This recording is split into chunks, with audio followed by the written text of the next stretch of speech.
모든 일은 유종의 미를 거두며 마무리되어야 하듯이 우리 인생 또한 말년이 좋아야 잘 살았다 할 수 있을 것이다.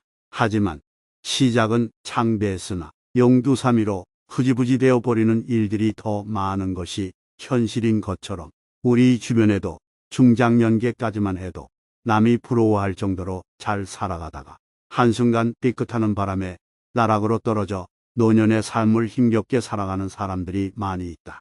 멀리 갈 곳도 없이 가까운 일가 친척 한번 쑥 둘러보면 노년의 인생이 180도로 달라져서 젊었을 때 애쓰며 모은 그 많던 재산 다 잃고 하루하루 힘들게 사는 사람들이 한두 명 정도는 있다. 이 사람들이 이렇게 살게 된 데에는 열심히 일을 안 해서도 아니고 배운 게 짧아서도 아닐 것이다. 알다시피 경제적으로 부유하게 사는 것과 또 배움이 길고 짧은 것과는 별개의 문제다. 그렇다고 박복한 운명을 타고났다고 무슨 운명 철학자처럼 둘러댈 수도 없다. 사람의 수만큼이나 다른 인생의 길이 있으니 각자마다 그렇게 된 것에는 저마다 구구절절 사연이 있다. 하지만 중장년 시기에 해서는 안 될 것을 해서 노년의 인생을 망가뜨리는 것은 무엇일까? 자신감이 넘쳤던, 남을 너무 믿었던, 시대를 잘못 만났던 금기사항을 어겼기 때문이라 할 수 있다. 인생의 선배들이 공통적으로 말하는 더 나이 들기 전에 절대 하지 말아야 될 5가지가 있다고 한다. 첫 번째, 과도한 자녀 교육비와 결혼 비용 지출. 노후 준비를 현실적으로 가로막는 최대 장벽은 누가 뭐라 해도 과도한 자녀 교육비 지출이다. 인공지능과 같은 기술 발전의 가속화로 산업은 재편되고 있음에도 대다수 학부모들은 여전히 자녀들의 국영수 점수를 올리는 것에 돈을 쏟아붓는다. 60, 70년대에 우리 부모 세대들이 우리에게 해준 그대로 말이다. 이제 우리가 노년이 되는 때는 자녀들이 우리를 부양하지 않을 것이다. 우리보다 앞선 세대들이 해온 것처럼 자식 농사가 곧 노후 준비였던 시대가 끝났음을 알면서도 우리는 여전히 자녀들에게 몰빵하듯 과도한 돈을 지출하고 있다.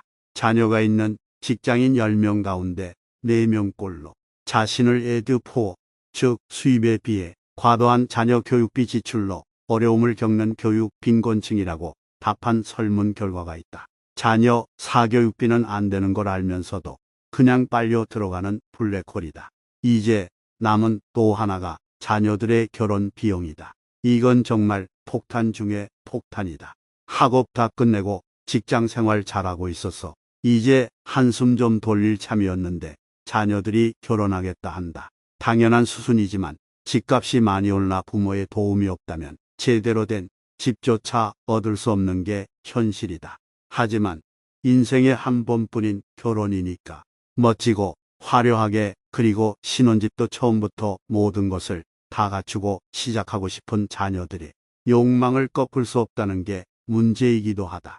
어느 부모들이 자식들 행복하게 사는 것을 바라지 않겠냐만 은퇴한 부부의 유일한 재산인 자가주택을 팔아 전세로 옮기면서 자식 결혼 비용을 대주는 것은 아무리 생각해도 너무 가혹하다 싶은 생각마저 든다. 과도한 자녀 사교육비와 결혼 비용은 대한민국의 모순점을 여실히 드러낸 것이라 할 수 있다. 중산층의 재정 건전성을 무너뜨리는 이 사교육비와 비싼 주택 구입비 문제가 고스란히 자녀 문제와 연결돼 있기 때문이다. 그러니 개인이 온전히 해결할 수 없는 노릇이긴 하지만 그렇더라도 브레이크를 밟을 때는 브레이크를 밟아줘야 사고를 예방할 수 있다. 자식이 원하는 만큼 다 퍼주는 것도 사랑은 아니다. 두 번째, 준비 없는 은퇴. 은퇴에 대한 경제학적 정의는 소득은 끊어졌는데 지출은 계속되는 상황을 말한다. 100세 시대라고 하는 요즘 은퇴는 소득 없이 50년 가까이 세월을 살아가야 한다는 것을 의미한다. 말만 들어도 끔찍하다. 돈이 어디서 계속 나오는 것도 아닌데 말이다. 그래서 준비 없는 은퇴는 재앙이라고 전문가들은 말한다. 그렇다면 우리의 현실은 어떨까? 수명이 늘어난 만큼 지금 정부에서는 지속적으로 정년을 연장하는 방안을 검토하고 있지만 기업들의 상시적인 구조 조정으로 회사에서 쫓겨나는 실제 나이가 49세라는 조사 결과가 작년에 발표되었다. 49살의 나이에 회사에서 쫓겨나는 것이다. 그런데 이건 직장인들이 희망하는 은퇴 연령인 61세보다 무려 12년이나 빠른 것이다.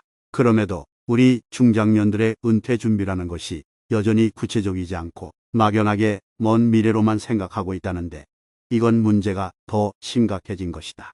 회사에서 강제로 쫓겨난 나이인 49세의 나이는 한창 자녀들을 위한 학비가 많이 들어갈 때다. 그래서 따로 돈을 떼어내면서 노후 준비를 하기에는 벅찬 시기다.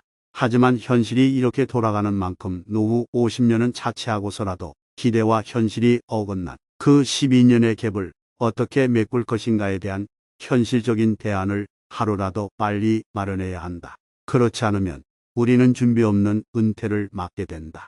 보험연구원이 수년 전 실시한 설문을 보면 노후 준비 교육을 받은 경험이 있냐는 질문에 응답자의 2.8%만이 그렇다고 답했고 또한 노후 준비가 충분하다고 답한 사람은 응답자의 10%밖에 없었다.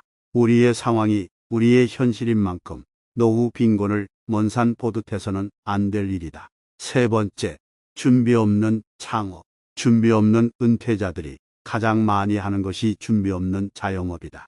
이건 거의 자동으로 이어지는 수순과 같다. 뒤통수 맞듯이 전혀 준비되지 않은 상태에서 회사로부터 내몰리듯 나와 퇴직금이라는 목돈을 야금야금 빼먹기 전에 하루라도 빨리 뭔가라도 해야 한다는 그 압박감에 급히 시작하게 되는 것이 바로 자영업 창업이다. 직장에서 은퇴한 뒤 창업 전선에 뛰어드는 사람이 전체 자영업자의 72.3%가 된다고 하니까 거의 모든 회사원의 종착지는 자영업이라 말해도 과언이 아니다. 이미 시장이 과밀화된 경쟁으로 기존 자영업자들도 버티기 어렵다는 뉴스가 넘쳐나도 치킨집을 열고 편의점을 하고 커피 전문점을 시작한다.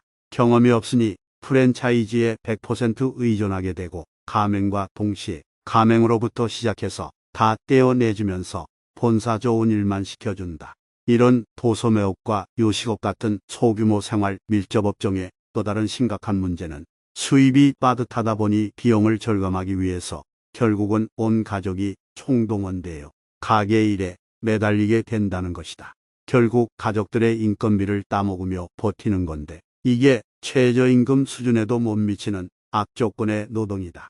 이렇게 죽을 만큼 온 가족이 매달려도 자영업이 5년간 생존할 확률은 겨우 17.5%밖에 지나지 않는다고 한다. 창업과 도전은 멋진 일이다. 철저한 준비와 시장 조사를 통해야만 성공할 수 있다. 시간 넉넉히 가지고 말이다.